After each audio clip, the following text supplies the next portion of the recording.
Hello everyone, once again welcome back on my YouTube channel. Today we are going to start the topic calculation of gratuity and when gratuity is payable. These two topics we will cover in today's session. So let's begin the topic. Gratuity, again I am explaining gratuity क्या है. Gratuity as a gift. अगर हम previous time की बात करें, पुराने समय की बात करें, तो ग्रेचुटी बाय एम्प्लॉयर की साइड से एज अ गिफ्ट एम्प्लॉय को दी जाती थी. यानी कि at the age of retirement, जब वो रिटायर हो रहा है या फिर कोई सुपर एनुएशन है, यानी कि उसकी रिटायरमेंट की एज आने वाली है, या फिर उसको टर्मिनेट कर दिया गया, या फिर उसने रिट्रेंच कर दिया गया ऑर्गेनाइजेशन से. ओके, यानी कि अगर उसकी सर्विसेज फिनिश हो रही है तो उस केस में gratuity is lump sum payment given at the time of retirement for his past service. यानी कि जितना भी टाइम उसने हमारी ऑर्गेनाइजेशन में स्पेंड किया है, किसी भी ऑर्गेनाइजेशन में स्पेंड किया है, तो उसके बिहाव पे उसको क्या है, एक मॉनेटरी बेनिफिट दिया जाता है from the side of the employer, जिसको हम ग्रेचुटी यहाँ पे एज अ ग्रेचुटी डिस्कस कर रहे हैं. ठीक है. लेकिन अगर हम प्रीवियस टाइम की बात करें, पास्ट टाइम की बात करें, तो ग्रेचुटी का कोई फिक्स अमाउंट नहीं था. ठीक है. हर एम्प्लॉयर अपनी चॉइस के हिसाब से, अपने इंटरेस्ट के हिसाब से gratuity amount as a gift अपने वर्कर्स या एम्प्लॉयज़ को दे रहे थे. लेकिन जैसे जैसे प्रैक्टिसेस बढ़ती गई वैसे वैसे क्या हुआ, 1972 में एक एक्ट एस्टेब्लिश किया गया और ग्रेचुटी के अमाउंट को फिक्स कर दिया गया. तो वही हम आज के सेशन में डिस्कस कर रहे हैं as a act of the payment of gratuity act 1972. ठीक है. और बहुत सारे प्रोविजंस एम्प्लॉयर पे लगाए गए, एम्प्लॉय के लिए बनाए गए, ताकि ग्रेचुटी के अमाउंट को एक फिक्स अमाउंट कैलकुलेशन के हिसाब से एम्प्लॉयर की साइड से वो एम्प्लॉय को दिया जाए. Gratuity as a social security है उन वर्कर्स के लिए, उन एम्प्लॉयज़ के लिए जो ऑर्गेनाइजेशन को लीव करके जा रहे हैं. ठीक है. और अपने यानी कि जितना भी टाइम उन्होंने उस ऑर्गेनाइजेशन में स्पेंड किया है उसके बिहाफ पे कुछ मॉनेटरी टर्म्स, एक social security at the end of the retirement. ठीक है. यानी कि आप जो अपनी सर्विस ख़त्म कर रहे हैं उस टाइम पे वर्कर्स को दिया जाता है. तो वो यहाँ पे हम डिस्कस कर रहे हैं. तो आज का जो सेशन है उसमें हम ये डिस्कस करेंगे भी ग्रेचुटी का अमाउंट क्या, किस तरीके से कैलकुलेट करते हैं और कौन कौन सी कंडीशंस हैं जो यहाँ पे अप्लाई हो रही हैं. इससे पहले मैं और बता दूँ एप्लीकेबिलिटी ऑफ एक्ट. तो जो ग्रेचुटी एक्ट है, ग्रेचुटी सर्टेन स्पेसिफाइड एस्टेब्लिशमेंट में एप्लीकेबल है. जैसे कि फैक्ट्री है, factory according to the factory act 1948 जो डेफिनेशन वहाँ हमने डिस्कस करी थी वही चीज़ यहाँ पे हम डिस्कस कर रहे हैं. Certain specified establish in which factory is first one where gratuity act is applicable. Second one है mines. Okay. Oil field, plantation जैसे कि कॉफ़ी है, शुगर है या टोबैको का प्लांट है, तो वहाँ पे भी ग्रेचुटी उन एस्टेब्लिशमेंट में भी ग्रेचुटी एक्ट एप्लीकेबल है. Major port. ठीक है. मेजर पोर्ट में यहाँ पे जो इंडिया के जो 13 मेजर पोर्ट्स हैं जो सेंट्रल गवर्नमेंट के अंडर में आते हैं उनमें क्या है, ग्रेचुटी एक्ट एप्लीकेबल होता है. रेलवे कंपनी जैसे कि according to Indian railway act 1890 के हिसाब से जो रेलवे कंपनी को डिफाइन किया गया था. ठीक है. तो उन कंपनीज में भी क्या है, ग्रेचुटी एक्ट एप्लीकेबल होता है.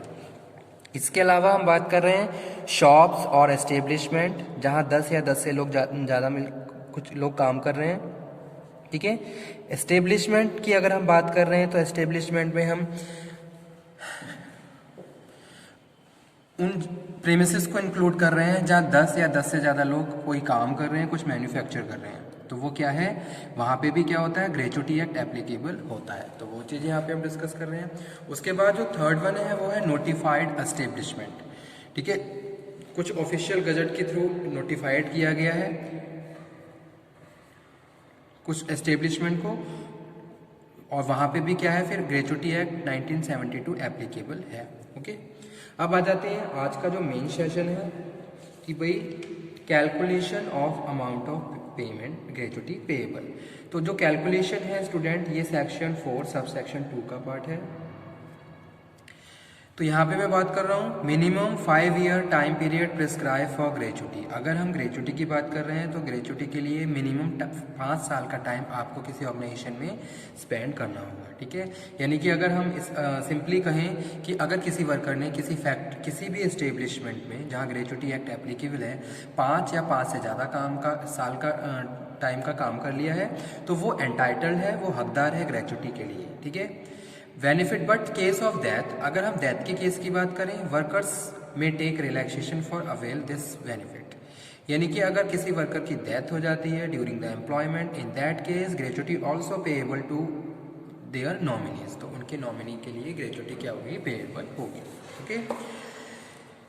उसके बाद नेक्स्ट कंडीशन है स्टूडेंट लिमिट। ग्रेचुटी की जो ग्रेचुटी सीलिंग है वो क्या है, 20 लाख है, ठीक है। रिसेंट अमेंडमेंट में इसको 20 लाख कर दिया गया है, जो पहले 10 लाख थी। तो अगर किसी की ग्रेचुटी 20 लाख टू अबव है तो उसको 20 लाख अमाउंट के पे किया जाएगा, तो ये लिमिट है ग्रेचुटी की। ग्रेचुटी कैलकुलेशन का क्या फॉर्मूला है, यानी कि हम इसको 15 into last drawn salary into tenure of working divided by 26, तो इस हिसाब से हम ग्रेचुटी को कैलकुलेट करते हैं, ठीक है। अब यहाँ पे जो लास्ट ड्रॉन सैलरी है स्टूडेंट, इसमें हम बेसिक प्लस डीए को ही इंक्लूड कर रहे हैं, अदर्स को इंक्लूड नहीं कर रहे हैं। तो ये चीज़ यहाँ पे आप ध्यान दीजिए कि जो लास्ट ड्रॉन सैलरी है किसी भी एम्प्लॉय की, वो उसमें बेसिक प्लस डीए का पार्ट हम ऐड कर रहे हैं, ठीक है। टेन्योर सर्विस को किस तरीके से कैलकुलेट करते हैं, जैसे किसी एम्प्लॉय ने 20 ईयर 7 मंथ काम किया है तो उसका जो टेन्योर ऑफ सर्विस है वो 21 मंथ काउंट होगा, यानी कि अगर 5 से 6 है या 7 है या 8 या 5 टू अबव है तो उसका जो ग्रेचुटी का जो टाइम है 1 साल हम बढ़ा देंगे। लेकिन अगर किसी भी एम्प्लॉय का जो वर्किंग सर्विस टेन्योर है वो 20 ईयर प्लस 5 मंथ है तो उसका जो टाइम पीरियड है वो 20 ईयर ही कैलकुलेट किया जाएगा, ठीक है। अगर 5 टू अबव हो रहा है तो उसको हम नेक्स्ट 1 साल बढ़ा के उसकी सर्विस को काउंट करेंगे, ठीक है। तो ये क्या है, ये मेन इंपॉर्टेंट टर्म्स है कैलकुलेशन ऑफ ग्रेचुटी की। लिमिट 20 लाख हो गई है ग्रेचुटी कैलकुलेशन के लिए, 15 into last drawn salary into tenure of working divided by 26, ठीक है। लास्ट ड्रॉन सैलरी में हम बेसिक प्लस डीए को इंक्लूड करते हैं और जितना भी टाइम पीरियड है वो इस हिसाब से कैलकुलेट किया जाता है। उसके बाद एक कैलकुलेशन देख लेते हैं ग्रेचुटी की। जैसे कि कोई एम्प्लॉय है जिसकी बेसिक 50,000 है, डियरनेस अलाउंस उसको 20,000 दिए जा रहे हैं, एचआरए उसका 10,000 है और कन्वेंस उसका 10,000 है, यानी कि उसका जो टोटल वेज है वो 90,000 है, ठीक है।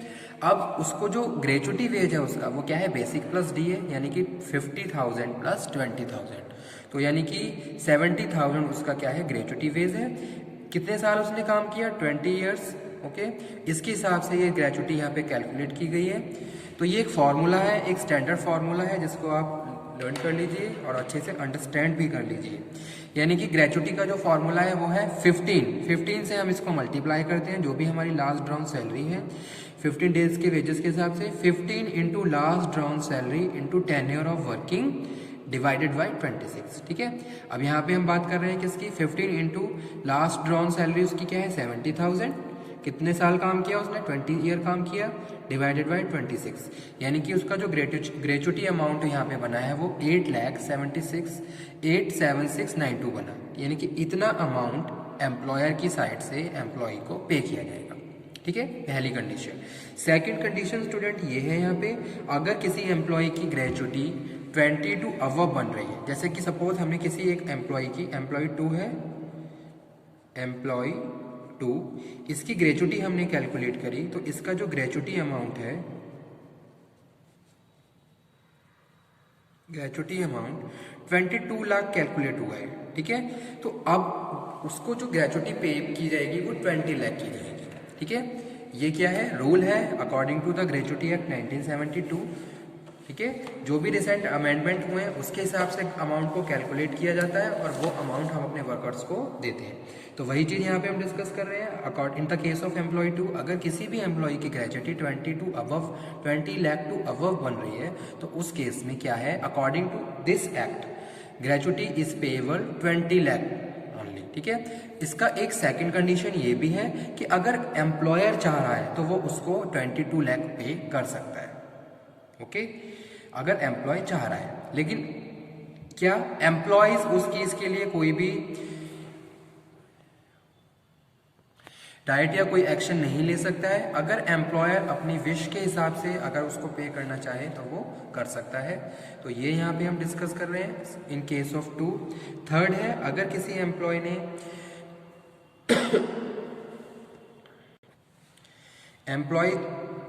थर्ड में अगर किसी एम्प्लॉय ने, एम्प्लॉय 3 है, बिलो 5 ईयर यानी कि उसका जो अमाउंट है टेन्योर ऑफ सर्विस है 5 साल से कम का है, तो उसकी ग्रेचुटी वहां पे क्या रहेगी, 0 रहेगी। Gratuity amount 0 in case of tenure of service below 5 years. ठीक है, तो उसकी क्या है, ग्रेचुटी अमाउंट क्या रहेगा, 0 रहेगा। ठीक है, now we are going to discuss when gratuity is payable under section 4 subsection 1। Gratuity shall be payable to employ on the termination of his employment after he has rendered continuous service for not less than 5 years. ठीक है, यानी कि हमने क्या, अगर उसने किसी organisation में काम किया है जिसने उसने 5 साल से कम काम नहीं किया है, उससे ज़्यादा काम किया है, देन ही and she is entitled to take gratuity, avail the service benefits of the gratuity. Okay, there are some conditions. First one is on his superannuation, यानी कि उसका टाइम पीरियड फिनिश हो गया है। In that time period gratuity is payable by the employer to employ. Second one is on his retirement और resignation, अगर वो retire हो गया है या उसने रिजाइन किया है, in that case gratuity is payable under the payment of gratuity act 1972। Third condition is on his death और डिसेबलमेंट ड्यू टू एक्सीडेंट और डिसीज। ठीक है, यानी कि या तो उसकी डेथ हो गई या फिर क्या हुआ, वो डिसेबलमेंट हो गया उसको, जैसे कि हमने डिस्कस किया था कंपनसेशन एक्ट में पार्शियल और फुल डिसेबलमेंट, और वो अपनी सर्विसेज यानी कि जो भी एम्प्लॉयमेंट है या फिर जो काम है वो नहीं कर पा रहा है। In that case gratuity amount is payable to that workers. Okay, gratuity is payable to employee, however in case of death it is payable to his nominee. Okay, in case where no nomination has been made, gratuity is payable to his heirs. ठीक है, so gratuity is payability of gratuity is the to the employee is the right as well as the obligation to employer.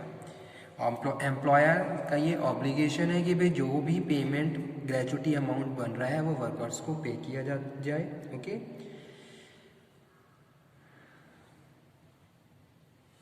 तो आज का session हमारा यही था जिसमें हमने डिस्कस किया about the calculation of gratuity and when gratuity is payable. Okay student, thank you very much. If you have any problem in any point then you can again discuss. Next lecture में हम discuss करेंगे इसकी second condition जो भी है। ठीक है, thank you very much.